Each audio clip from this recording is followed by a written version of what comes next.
लद्दाख हिंसा से जुड़ी बड़ी खबर आपको दे रहे हैं। एपेक्स बॉडी और केडीए के नेता पहुंचे Delhi.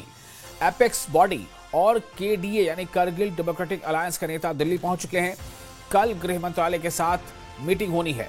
High power sub committee की एक मीटिंग होगी। लेह हिल डेवलपमेंट काउंसिल के chief executive councillor advocate Tashi Gyalson भी दिल्ली पहुंचे। ताशी ग्यालसन का बड़ा बयान। गृह मंत्री अमित शाह ने कहा है लद्दाख की जायज मांगें पूरी होंगी। कल होने वाली मीटिंग को लेकर पॉजिटिव रिजल्ट की उम्मीद की जा रही है, ऐसा उनका कहना है। जुडिशियल इंक्वायरी की मांग हमने की थी। लद्दाख के 4 पॉइंट एजेंडे पर होगी बातचीत। इस वक्त की बड़ी खबर आपको दे रहे हैं। लद्दाख हिंसा के बाद जो लद्दाखियों की जो मांग है उससे जुड़ी बड़ी खबर यह है कि एपेक्स बॉडी और केडीए के नेता दिल्ली पहुंच चुके हैं। एपेक्स बॉडी और केडीए के नेता दिल्ली पहुंच चुके हैं। कल गृह मंत्रालय के साथ मीटिंग होगी। हाई पावर सब कमेटी की मीटिंग होगी। लेह हिल डेवलपमेंट काउंसिल के chief executive councillor advocate Tashi Gyalson भी दिल्ली पहुंचे। ताशी ग्यालसन का बड़ा बयान सामने आया है। उन्होंने कहा कि गृह मंत्री यानी वजीर दाखिला अमित शाह ने कहा है कि लद्दाख की जायज मांगें पूरी होंगी, ऐसा ताशी ग्यालसन ने कहा। कल होने वाली मीटिंग को लेकर पॉजिटिव रिजल्ट की उम्मीद जताई। जुडिशियल इंक्वायरी की मांग हमने की थी।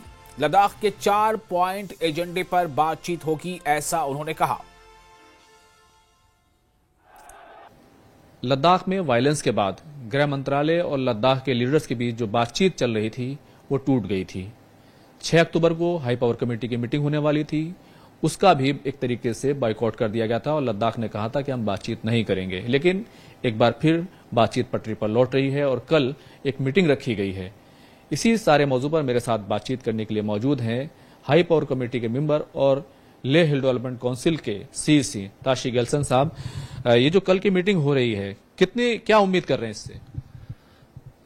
जी, कल का जो मीटिंग जो है बहुत ही इम्पोर्टेंट मीटिंग है और 24 सितंबर के बाद जो है इस मीटिंग को जो है दोबारा से जो है रिज्यूम किया गया है और जिसमें जो है लेह एपेक्स बॉडी और कारगिल डेमोक्रेटिक पार्टी के मेंबर्स इस में शामिल होंगे और जिसमें हमारे ऑनरेबल एमपी और दोनों सीएसीज भी इसमें मौजूद होंगे। और लद्दाख के जो है मेन जो 4 पॉइंट एजेंडा के ऊपर ये सारा चर्चा होंगे, जिसमें सेफ गार्ड को लेके जो है। और इसमें मैं तो ये कहूँगा कि बहुत ही पॉजिटिव जो है आउटकम इस पूरे विषयों का होना चाहिए। और क्योंकि जिस तरह से गृह मंत्री जी ने खुद ही कहा है कि लद्दाख के विषयों के लेके वो बहुत ही सीरियस है और हमेशा से जो है उन्होंने गंभीरता दिखाया है और उन्होंने सपोर्ट लद्दाख के लोगों को एक्सटेंड किया गया है। और हाल ही में जो है उन्होंने जो है एक मीडिया इंटरेक्शन में उन्होंने स्पष्ट कर दिया था कि लद्दाख को जो है लद्दाख के जो जेन्युइन डिमांड्स को पूरा किया जाएगा। तो इस पूरे मीटिंग में जो है हम काफ़ी पॉजिटिव है, इसके अच्छे आउटकम्स होंगे। और जिस प्रकार से जो है इन्हीं 24 सितंबर के बाद जो है गृह मंत्री जी के इंटरवेंशन से जो है जुडिशियल इंक्वायरी को भी जो है कमेटी जो है कॉन्स्टिट्यूट किया। एक बात बड़ी अहम है, गृह मंत्री जी ने कहा कि जो जायज डिमांड्स हैं वो लद्दाख की हम पूरी करेंगे। डिलिब्रेशन उनसे बातचीत चल रही है।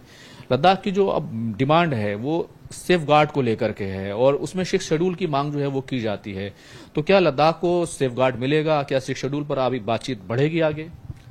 देखिए, 4 पॉइंट एजेंडा के ऊपर बातचीत जो है पहले से चलते आ रहे थे और जिसमें कुछ पॉइंट्स पे ऑलरेडी रेजोल्यूशन हो चुका है। बाकी ये जो है 4 पॉइंट एजेंडा जो है एमएचए ने ही जो है एजेंडा में रखा गया है, तो उनके ऊपर चर्चा करेगा। जहां तक लद्दाख की सेफ गार्ड का इश्यू है, मुझे पूरा उम्मीद है लद्दाख को सेफ गार्ड मिलेगा। और इस तरह का जो है पॉजिटिव वाइब्स हमें हमेशा से जो है दिल्ली सरकार से जो है हमें मिला है। दिल्ली में जो हमारे सरकार है, एमएचए है, सबसे जो है एक पॉजिटिव वाइब्स ही मिला है हम लोगों को। तो पूरा उम्मीद है कि लद्दाख को सेफ गार्ड मिलेगा और लद्दाख के अहम मुद्दों के ऊपर जो है एक कंस्ट्रक्टिव डिस्कशन होंगे इस तरह का। तो कुल मिलाकर सभी की नजरें जो है इस पूरी मीटिंग पर जो कल होने वाली है उस पर बनी हुई है, क्योंकि इस मीटिंग में हो सकता है कि 6 शेड्यूल को लेकर कोई बड़ा फैसला हो। कैमरामैन योगेंद्र के साथ खुर्रम शहजाद, न्यूज़ 18 दिल्ली। और सांसद आगा रूहुल्लाह पर दिए गए बयान के खिलाफ आगा समर्थकों ने जगह जगह डिप्टी सीएम सुरेंद्र चौधरी के खिलाफ विरोध प्रदर्शन किया। आगा रूहुल्लाह के समर्थकों ने बडगाम और बांडीपोरा के साथ दूसरे जगहों पर भी डिप्टी सीएम के बयान के खिलाफ नारेबाजी की और नाराजगी जताई।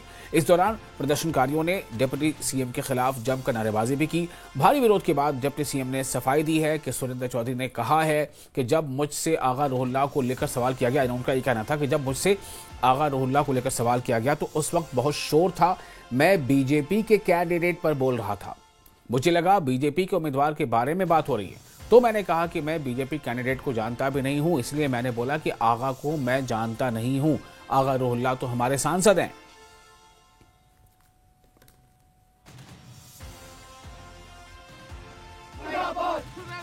मेरे साथ इस वक्त हैं deputy chief minister Jammu and Kashmir Surendra Kumar Choudhary. News 18 से बात करने के लिए आपका बहुत बहुत शुक्रिया। सर, कल से जो आपने स्टेटमेंट दिया है और जिस तरह से आगा रूहुल्लाह के बारे में आपने जो बात की है, उसके बाद पूरे कश्मीर वैली में जगह जगह पे नाराजगी है, प्रोटेस्ट भी हुए हैं, आप क्या कहेंगे? देखिए, कहीं ना कहीं ये एक सुनने में कहीं ना कहीं हुआ, क्योंकि जब आपने वहाँ मुझे ये सवाल पूछा, जब हमारा कैंडिडेट शमीम मैडम भर के वापस आ रही थी, बाहर आ रही थी, तो काफ़ी रश था, काफ़ी हल्ला गुल्ला था और उस हल्ला गुल्ले के अंदर ये सवाल पूछा गया। और जब सवाल पूछा गया तो मुझे, क्योंकि मैं उसमें बीजेपी के ऊपर बाइट दे रहा था, बीजेपी के ऊपर बोल रहा था, और उसके साथ ही आपने सवाल, क्योंकि मैंने आगा सुना और नाम जो मैंने सुना, आप शायद बीजेपी का जो कैंडिडेट है वहाँ कश्मीर में बडगाम से, उसके बारे में पूछ रहे हैं। और सच्चाई ये है कि मैं बीजेपी के कैंडिडेट को नहीं जानता, मुझे पता भी नहीं, मैं पहचानता भी नहीं, मैंने आज तक शक्ल भी नहीं देखी, तो मैंने उसी पे एक रिएक्शन दिया। अब आपने क्या बोला वहाँ से, आगा रूहुल्लाह साहब बोला या क्या बोला, लेकिन मैंने आगा सुना, बाकी मैंने आगे जो सुना मैंने यही सुना, लेकिन रूहुल्लाह साहब मैंने सुना नहीं हुआ है, तो उसी पे मैंने बयान दिया हुआ है। तो इसलिए बाकी जहां तक आगा रूहुल्लाह साहब का है, वो हमारे ऑनरेबल एमपी हैं, नेशनल कॉन्फ्रेंस से जीते हुए हैं और एक लीडर हैं, और उनका अपना असर और वकार है बडगाम के अंदर और बाकी लगते इलाकों में। और आगा साहब तो उनके बारे में हम कैसे बोल सकते हैं, जब मेरे अपने पार्टी के कुलीग हैं, हमारे लीडर हैं, तो उनके लिए बोलने का सवाल पैदा नहीं होता।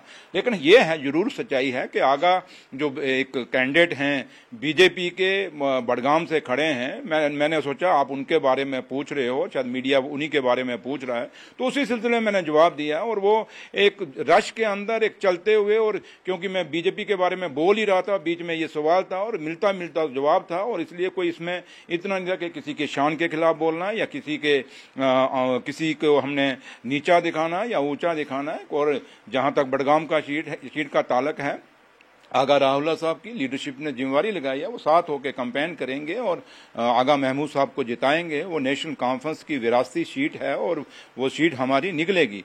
तो लिहाजा जहां तक ताल्लुक है आगा साहब का, आगा साहब के लिए मेरे दिल में आज भी, उस समय भी रिस्पेक्ट थी, आज भी रिस्पेक्ट है, हमेशा रिस्पेक्ट रहेगी। और अब आपको सुनाते हैं कि डिप्टी सीएम ने कहा क्या था, जिसके विरोध में अब आगा रूहुल्लाह के समर्थक यानी उनकी हिमायती डिप्टी सीएम के खिलाफ सड़कों पर उतरकर मुजाहरा कर रहे हैं। ट्वीट किया है और उन्होंने अपनी नाराजगी बदस्तूर जारी की है। उसने कहा कि मेरे क्या आगा, कौन सा आगा? हमारा आगा महमूद हमारा लीडर है, बडगाम से इलेक्शन लड़ रहा है। कौन है मुझे नहीं पता, लेकिन मैं आगा महमूद साहब मेरा लीडर है जो पार्टी के साथ खड़ा है और पार्टी के लिए लड़ रहा है। और हम नहीं, मुझे नहीं पता कौन है यार। अब मैं उसी को जानता हूं जो नेशनल कॉन्फ्रेंस का कैडर का आदमी है, जो मेरे लीडर की कदर करेगा, जो फारूक अब्दुल्ला साहब की कदर करेगा, जो उमर अब्दुल्ला साहब की कदर करेगा, मैं उसको अपना वर्कर मानूंगा, मैं उसको अपना लीडर मानूंगा। जो मेरे लीडर के बातों से अलग जाएगा, मैं उसको कभी ना जानूंगा ना पहचानने की कोशिश करूंगा।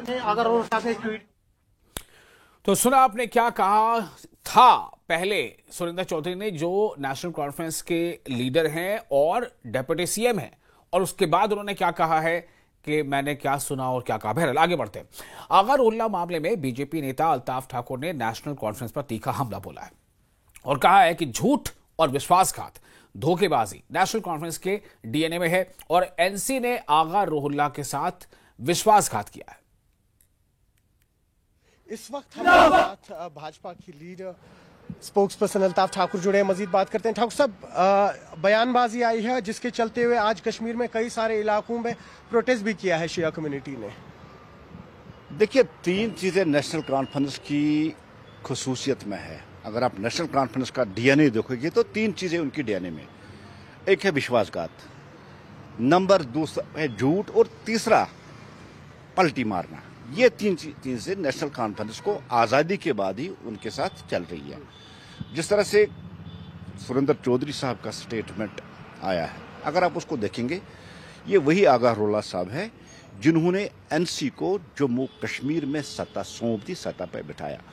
उनकी जीत में 60% जो फैक्टर है वो आगा रोला की कैंपेनिंग और आहरा रोला साहब का जो स्ट्रक्चर है, जिस तरह से उन्होंने किया है और नेशनल कॉन्फ्रेंस को जीत दिलाई और नेशनल कॉन्फ्रेंस को उन्होंने सत्ता सौंपी है, उसको गवर्नमेंट में लाया। अगर आप नेशनल कॉन्फ्रेंस की हिस्ट्री देखोगे, देखिए सबसे पहले उनका झूठ था पेल्बिसाइड, उसको भी उन्होंने फिर क्या करके छोड़ करके वहां भी उन्होंने जम्मू कश्मीर के लोगों के साथ गद्दारी की, विश्वासघात की। उसके बाद उनका दूसरा सबसे बड़ा झूठ वो था ऑटोनॉमी, वो भी नहीं चला ऑटोनॉमी, और वहां भी उन्होंने जम्मू कश्मीर के लोगों के साथ विश्वासघात किया। उसके बाद 370 वापस लाएंगे जिस पे वोट लिए, या वो भी विश्वासघात, वो भी नहीं आया। उसके बाद स्टेटहुड, वो भी एक विश्वासघात उन्होंने किया। और उसके बाद सबसे बड़ा अभी विश्वासघात है वो है गारंटियां और वादे, एक भी पूरा नहीं करे, इसलिए उन्होंने जम्मू कश्मीर के लोगों के साथ फिर एक बार विश्वासघात किया। अब आगा रोला का जो स्ट्रक्चर है, जिस तरह से उमर साहब या नेशनल कॉन्फ्रेंस को लग रहा है कि उनका जो स्ट्रक्चर आहिस्ता आहिस्ता बढ़ रही है, इसलिए आगा रोला साहब को डाउन करने के लिए नेशनल कॉन्फ्रेंस ने फिर एक बार वही विश्वासघात वाली पॉलिसी अपनाकर रोला साहब को डाउन करने की जो कोशिश की। और इसके साथ ही यहाँ रुकेंगे छोटे से ब्रेक के लिए। ब्रेक के बाद खबरों का सिलसिला जारी रहेगा। आप बने रहे न्यूज 18 के साथ, मैं हूं विशाल।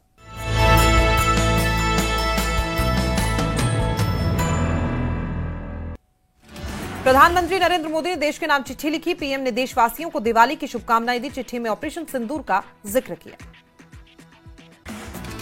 पीएम मोदी ने चिट्ठी में ऑपरेशन सिंदूर का जिक्र करते हुए कहा, ऑपरेशन सिंदूर में भारत ने मर्यादा का पालन किया। ऑपरेशन सिंदूर से अन्याय का बदला भी लिया।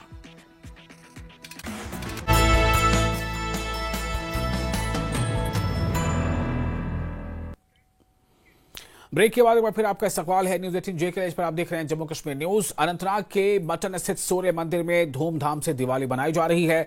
दिवाली के मौके पर सूर्य मंदिर में स्थानीय कश्मीरी पंडितों ने विशेष पूजा की और दिए जलाए। तस्वीरों में आप दियों से रोशन सूर्य मंदिर को देख सकते हैं। तो ये दिवाली की धूम है इस वक्त, और जगमग जगमग हर तरफ रोशनी आप देख रहे हैं, और किस तरह से वहां पर दियों को सजाया गया है, दियों में रोशनी की गई है। अनंतनाग के मटन स्थित सूर्य मंदिर में ये दिवाली का नजारा है। दिवाली के मौके पर सूर्य मंदिर में स्थानीय कश्मीरी पंडितों ने विशेष पूजा अर्चना की और दिए जलाए। तस्वीरों में आप दियों से जगमग ये परिसर मंदिर का आप देख रहे हैं। और अब हम सीधे रुख करेंगे अपने नुमाइंदे जहूर रिजवी का, जो हमारे साथ जुड़ चुके हैं। जहूर, आप इस वक्त कहां पर मौजूद हैं और ये बताएं कि क्या नजारा आप देख पा रहे हैं? मैं आपको बताऊं कि इस वक्त हम मशहूर मारूफ मार्टन सूर्य मंदिर में मौजूद हैं, जो अनंतनाग में है और पूरी दुनिया भर में मशहूर है। पहले मैं दिखाने की कोशिश करूंगा कि दिए जो आप ये देख रहे हैं, जो दिए यहाँ पे दिखा रहे हैं आपको, दिए जलते हुए, और रोशनियों का त्यौहार जो दीपावली है, कहीं ना कहीं ये दर्शाता है कि किस तरह से बदी के ऊपर एक अच्छाई की जीत है। और इस अच्छाई के जश्न के हवाले से ये दिए और ये दीपावली का त्यौहार नहायत ही धूमधाम से मनाया जा रहा है। अकीदत एहतराम से इस वक्त हम मौजूद हैं मार्टन सूर्य मंदिर में। यहाँ पे जगमगाती हुई रोशनी और ये रोशनियों का शहर मार्टन, और ये कम्युनल हार्मनी का गहवारा रहा है, हिंदू मुस्लिम सिख भाईचारा का गहवारा रहा है। और यही वजह है कि आज यहाँ पे ये जो त्यौहार है धूमधाम से मनाया गया। और इस वक्त जहाँ पे हम खड़े हैं ये मार्टन का सूर्य मंदिर है, और इस सूर्य मंदिर में आज शाम को जो है दीपावली का त्यौहार निहायत ही धूमधाम से मनाया गया। और विशाल, हम आपको बताएं कि न सिर्फ यहाँ कश्मीरी पंडित समुदाय हिंदू, उसके अलावा यहाँ जितने भी आसपास के समुदाय के लोग हैं, चाहे वो सिख बरादरी, चाहे वो मुस्लिम बरादरी, वो भी यहाँ पे मौजूद रही और ये दीपावली का त्यौहार निहायत ही धूमधाम से मनाया जा रहा है। हमारे साथ चूंकि मौजूद हैं यहाँ पे अशोक सिद्धा जी, जो प्रेसिडेंट हैं मार्टन सूर्या मंदिर, जो तीर्थ स्थान है, इनसे बात करेंगे। ये बताइए अशोक जी, काफी अच्छा लगता है कि इस तरह के त्यौहार मिलजुल के मनाए जाते हैं, स्पेशली अगर मार्टन की बात करें, आज दीपावली है, क्या कहना चाहेंगे? मैं आज सब सारे हिंदुस्तान के वासियों को मुबारकबाद देना चाहता हूं दिवाली की, क्योंकि ये इतना बड़ा दिन है कि ये सारे वर्ल्ड में मनाया जाता है। आज बदी पर बुराई पर अच्छाई की जीत है। आज से 7000 पहले ये यहाँ पर अयोध्या में भगवान राम पैदा हुए थे और 4 भाई थे, तो उनको पिताजी ने और माता ने वनवास दिया था, 14 वर्ष का वनवास दिया था। ये हिंदू फिलॉसफी में जरूरी था, क्योंकि सारे अयोध्या में क्या सारे भारतवर्ष में उस वक्त राक्षसों का बोलबाला था। वो ऋषि मुनियों को तंग करते थे राक्षस, और उन्होंने त्राही त्राही मार मचाया था। वो जबरदस्त तंग करते थे सारे हिंदू लोग, ये सारे लोगों को और सारे ऋषि मुनि को। इसीलिए भगवान को जन्म लेना पड़ा और उसमें एक ये बहाना भी बन गया, क्योंकि उनको वनवास मिला। अगर उनको वनवास नहीं मिलता तो वो राक्षसों का संहार नहीं करते, तो इसीलिए जो 14 वर्ष का वनवास उनको मिला। वापसी पे त्योहार मनाया जाता है, खुशियों का त्योहार। हाँ, वापसी पर जो जब 14 वर्ष खत्म हो गए ना, उसी पर उनको फिर घर में जब आए वो दोनों भाई और माता सीता, तो उसी वक्त ये गांव वाले उस वक्त अयोध्या वाले खुश हो गए और उन्हें दीपोत्सव क्या आज के दिन पे इस खास महोत्सव पे क्या मैसेज रहेगा आपका?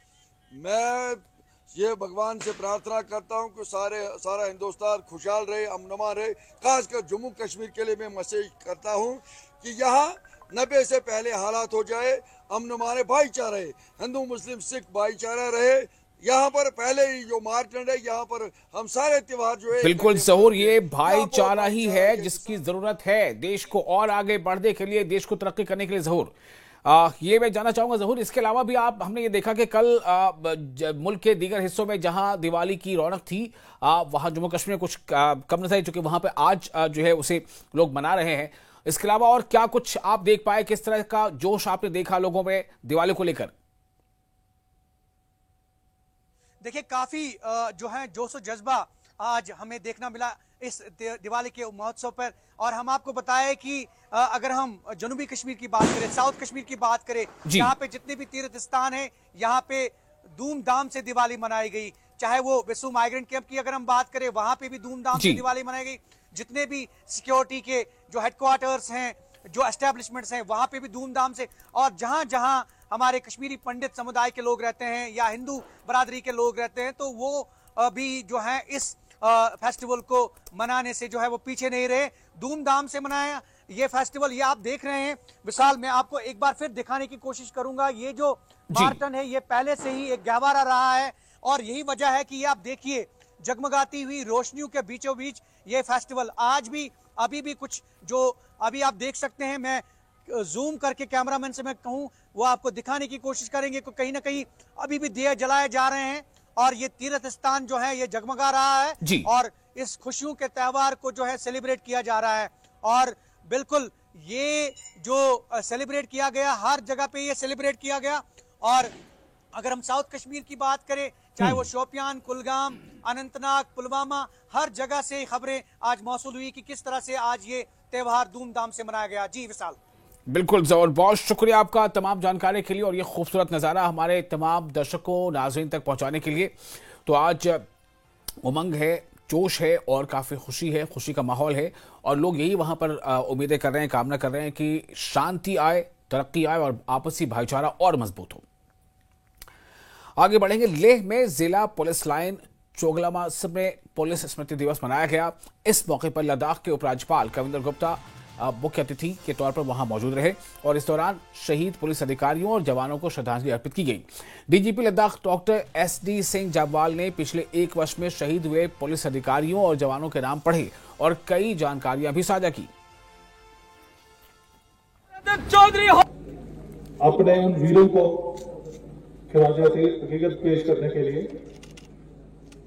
जिन्होंने इस देश की सुरक्षा, उसकी एकता और अखंडता के लिए सुप्रीम सैक्रिफाइस दिया, अपने प्राणों की आहुति दी। जैसे मेरे कलीग्स ने पहले बता ही दिया कि आज का दिन हम उन 10 बहादुर सीआरपीएफ के जवानों के याद में मनाते हैं पूरे देश में, पुलिस डे के नाम से, पुलिस कॉमेमोरेशन डे के नाम से, जिन्होंने 21 अक्टूबर 1959 में हॉट स्प्रिंग जो हमारा ईस्ट में बहुत ही फारफलंग एरिया है, वहां पे अति दुर्गम स्थितियों में लड़ाई करते हुए अपने प्राणों की आहुति दी थी। देखिए 1959 के शहीदों को भी हम याद करते हैं, शहीद करम सिंह को भी याद करते हैं, और 2024 के हमारे इंस्पेक्टर नामग्याल को भी हम अपनी श्रद्धांजलि अर्पित कर रहा हूँ। और पिछले वर्ष जो 191 पूरे जो हमारे पुलिस बल के जवानों की शहादत हुई है, उनके प्रति हमारी नमन है। और उन्होंने इस देश की एकता अखंडता के कारण से अपना बलिदान दिया है। जो बलिदान हमारे लिए हमेशा से स्मरण रहेगा, और मुझे विश्वास है कि हमारे आने वाली जो पीढ़ी है वो इन बलिदानों को याद करेगी। आज हम इस लद्दाख में जो बॉर्डर स्टेट है, बहुत सी चुनौतियां हमारे सामने हैं। 2 दुश्मन देश हमारे सामने खड़े हैं, लेकिन विपरीत परिस्थितियों में भी हमारे जवान जिस प्रकार से अपने आप को वहां पर हमेशा से कायम रखते हैं, मेरा उनको सलाम है। और उत्तरी कश्मीर रेंज के पुलिस उप महानिरीक्षक ने मंगलवार को पुलिस स्मृति दिवस के मौके पर पुलिस और सुरक्षा बलों के शहीदों को श्रद्धांजलि अर्पित की। स्मृति समारोह से इतर बोलते हुए डीआईजी ने कहा कि 21 अक्टूबर को देश भर में पुलिस स्मृति दिवस के रूप में उन शहीदों को सम्मानित करने के लिए मनाया जाता है जिन्होंने कर्तव्य निभाते हुए अपने प्राणों की आहुति दी। उन्होंने कहा कि शहीदों के परिवारों तक पहुंचने के लिए विशेष प्रयास किए जाते हैं ताकि यह सुनिश्चित किया जा सके कि उन्हें मूल्यवान और समर्थित महसूस कराया जाए। अक्टूबर पुलिस कमेमोरेशन डे पूरे देश में मनाया जाता है। ये उन शहीदों के तय हम खराज अकीदत पेश करते हैं जिन्होंने लाइन ऑफ ड्यूटी में अपनी जान गंवा दी, जो शहीद हुए। उनको श्रद्धांजलि अर्पित करने के लिए हम हर साल ये दिन मनाते हैं। इस दिन खास तौर पर जे.एंड.के पुलिस में जो परिवार है, शहीदों का परिवार है, वी मेक इट श्योर कि हम एक घर में जाएं, उनकी फैमिली से मिले, so that they could feel they are part of the parivar. कि जिस तरीके से उनको हेल्प करनी चाहिए हम कोशिश करते हैं हेल्प करें। और इसी के साथ इस बुलेटिन